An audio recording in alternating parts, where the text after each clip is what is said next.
Hey everybody, it's the 19th of September 2017. I want to tell two little funny stories about my time in Korea. When I received orders, I was leaving Fort Lewis in Washington to go to Korea. I'm not going to sit here and lie to you. I kind of just, received the orders, saw what date I had to leave, so on and so forth, and that was pretty much it. I didn't even really read all of the integral parts of the orders, which later, kind of bit me in the butt. So I was away from active life in the Army, if you will, for roughly around a month before I got on the plane in Atlanta to go to Korea. The plane ride was about 15 hours, and in flight, my right eardrum busts. Woke me up from a deep sleep and extreme pain. So I get to the airport. I can't hear anything out of my right ear, and very little from my left because of the altitude and the pressure. My ears hadn't adjusted and popped yet. So, and I was really hoping the right ear was just it being stopped up real bad, I didn't know it was busted yet. So, but I can't hear. So I'm going through all the customs. They're given, there was a representative. They're giving out pieces of paper to all the military personnel that was getting off the plane. I just grabbed it and went to go claim my bags. I didn't even read the paper. And so literally, I'm in a lot of pain and a lot of discomfort. I can't hear. I think I might have had maybe 2% of hearing, at this point in time. So, and I'm just trying to follow all the other different service members. Well, somehow I get disconnected from the people that I was kind of following with. And this guy comes up to me, this Korean guy, and he's screaming at me because he can tell I can hear.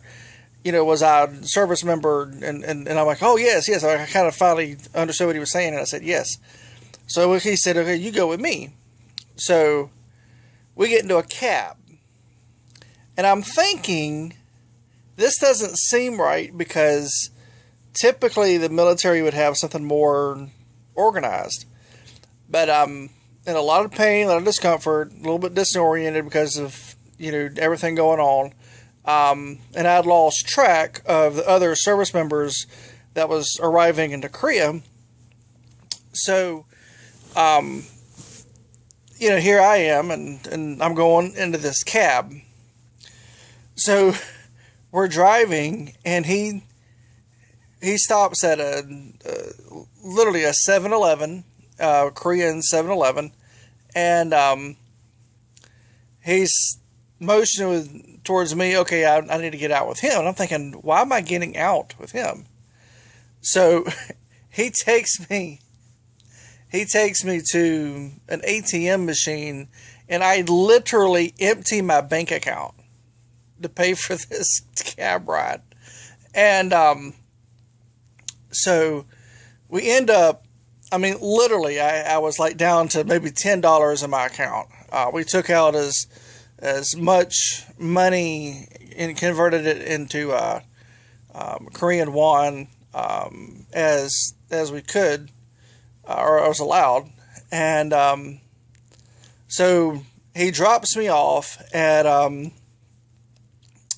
the entrance of the base at Youngsung, and of course it's cold, it's icy, and snowy, and here I come, trucking up, the walk and everything, and I finally get into the base and finally, walk into where I was supposed to go and where the shuttle bus that left the airport had dropped everybody else off. And the NCOs there at the reception was just shaking their head. They're like, there's always that one. Well, I was that one because I didn't read the orders. Now, the orders specifically said that for me to take the shuttle bus and to avoid taxi drivers. So I was, like I said, I was that one, and I own it. And it literally left a lasting impression of my time in Korea. The second story that's kind of funny is the one thing my whole 10 years in the Army that I hated the most of anything else was a urinalysis test. And we just called them UA for short. And it's not because I have trouble using the restroom. It's you have the observer, and sometimes you'd get an observer who would take the policy literally to the letter, where they would like stare at your penis and watch the urine come out into the bottle, and that's a very uncomfortable, setting. Most would just kind of stand there and and be present, which is not so bad. But anyway, so our company was in a postal unit, and we were spread out all over the peninsula. And the orders come down that I have to, on a Saturday, take part in a urinalysis. Well, I didn't find out about it until late Friday night. And at this point in time, this is like, June, July, sometime, and of 2011. And I'm at Suwon, and so I'm, by myself, and I'm like, okay, well, I'm going to try to avoid it. And so I didn't find out about it late Friday night, and I have to, in the mornings, I have to unload the truck, for the postal truck, and load up whatever mail came in Friday at the post office, and then I got to do a bank run. Well, I could go to Youngsong, which I had done before. I could do it at Osan, which I had done before, or I could go to Humphreys, which was where my main unit was at, and I'd done that, before as far as the bank run is concerned. So I try to prolong everything, and I go to Humphreys, and I try to hide out. No one knows I'm at Humphreys. So I'm trying to hide out and just sleep in my room. And my NCOs, around 11 o'clock, they keep blowing up my Sergeant Taylor. She gets blowing up my phone. And she's like, have you done the UA yet? They had called. And after like the 10th call, whatever it was, I was like, well, I better answer the phone. So I answer the phone, and I'm like, no, I'm just got busy, and I'm on my way. So I get on the bus a little short time later, and I go up there. Well, by the time I get there, I think his name was Galleon or something. We just called him Sergeant G. So Sergeant G, who was the UA administrator, had gone off to get something to eat. Well, I had to pee really bad right then and there. So, okay, I'll go, use the bathroom. I'll go get something to eat, and then I'll come back. Well, I go to the little Subway in the Dragon Hill Lodge, get something to eat, and then in the little gift shops, they had this huge, like, 2-pound bottle of water. I said, great, I'll buy one of those, I'll drink it, and then by the time he gets back, I'll go back over there, because they told me what time he'd be back. And the soldiers did. So I go over there, ready to pee again. Well, he's not there. So I'll wait about 10, 15 minutes. He's not there, so I'll go ahead and use the bathroom, because I'm like, okay, well, I've drinking enough water. I'll be able to pee when he gets here. So anyhow, long story short, he doesn't show up for like 2.5, 3 hours. And I've been constantly drinking water and peeing. So he finally shows up. I go to the bathroom. We get done with the UA. I go to the bus station to take, get my tickets. And then I use the bathroom, I think, 2 or 3 times while I'm in the bus station. Waited like 45 minutes. So I'm thinking, all right, I feel pretty good. There's, I should be peed out by this point in time. And get on the bus. I do not have to use the restroom when I get on the bus. Literally, I don't know if it was the shaking of the bus or not, but literally, we get on the road, on base, as soon as we leave the bus station, and I have to pee worse than I've ever had to pee in my life.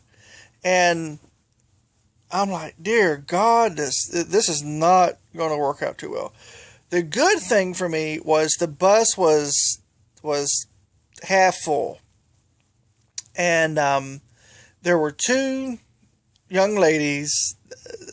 I'm going to assume they were service members that was sitting right across from me, and they both had 12-ounce Snapple bottles. So I'm watching them drink this Snapple, and they both get down to roughly around halfway with each bottle.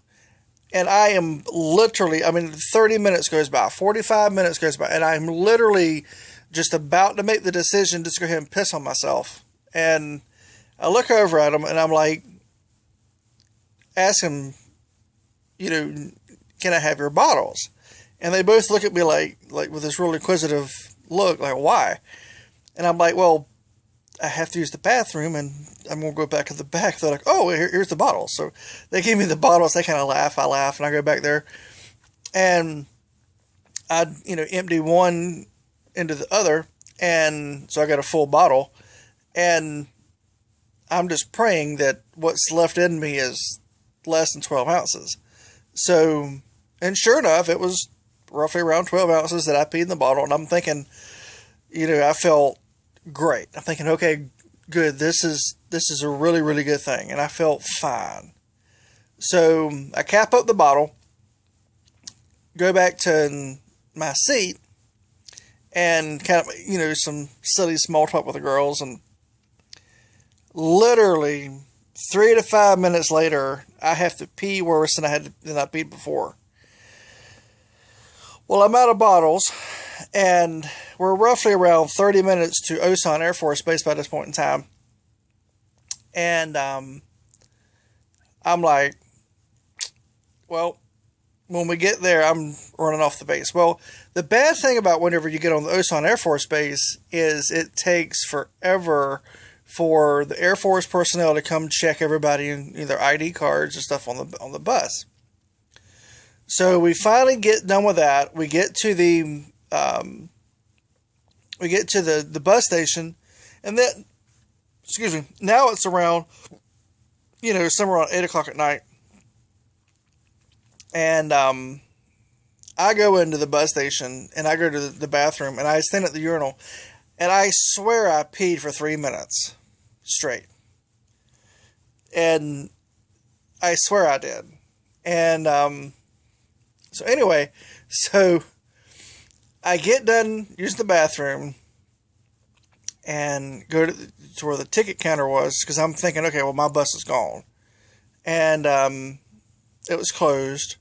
So I'm like, okay, well, there's taxis there at Osan that I can take back to the Humphreys. I had done that before. And it cost like 30,000 won, which is like $30 or something. Well, anyway, or 300,000 won. I think 300,000 won. Yeah, I think so. Anyway, so I end up seeing that the bus hasn't left yet. Well, I go to the bus, and the bus driver doesn't want to let me back on the bus. So I'm like, explain the situation. He begrudgingly lets me back on. And we hadn't left Osan 5 minutes, and I got to pee again. Well, it's about 30 minutes between Osan and Humphreys. So we get to Humphreys, same thing. Got to wait for the security checks and everything, and then we get to the bus station, and I am running to the barracks because I have to pee so bad. By this point in time, pretty much everything around the bus station, the PX, everything's all shut up. And it's pitch black dark. And the dumpster, right before you get to the barracks, was kind of like a horseshoe style. And I go behind the dumpster where nobody can see me, and I pee. And feel great. Well, from there to the front door of the barracks was probably around 100 yards, and not in a straight walk, but total walk. And literally, before I get to the front door, I have to pee again. Well, my floor, or my room's on the 4th floor. And we didn't have elevators. So I run up 4 flights of stairs, and my room is at the very end of the hall, run to my room. And I'm literally doing the whole dance leg and everything. And I'm, trying to get a little key card to go through the door, open it up.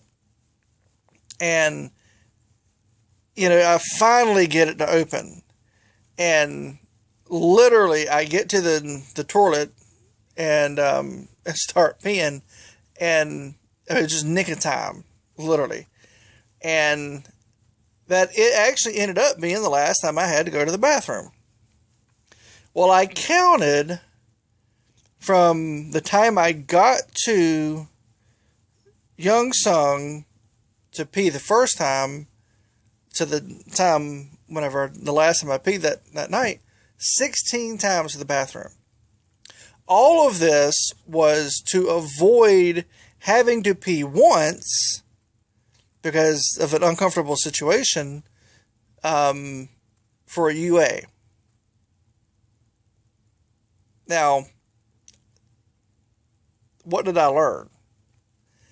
I think I learned basically out of those two situations, number one, read orders.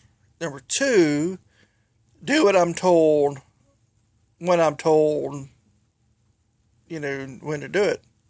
And I'll avoid trouble. And here I was, mid-30s, and I had to learn that lesson. But anyway, that's something that I always remember Korea by. My time in Korea. Didn't really enjoy Korea too much. People were nice. It's just way, way, way, way, way, way, way too cold in the wintertime for this old Florida boy. And just in the summers is nothing but monsoon weather. It just wasn't pleasant. So those are the two real things that I carry from Korea. So anyway, till then, it's Caleb signing off the net.